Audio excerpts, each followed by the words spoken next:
How do I choose the right outdoor lighting contractor? That's a huge decision because you're getting ready to make a major investment in your property.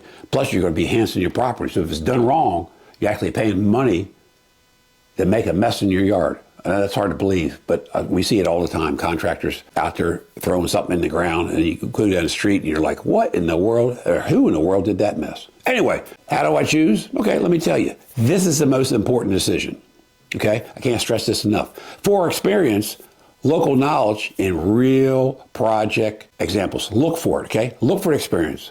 Ask them about the local knowledge of what they're doing.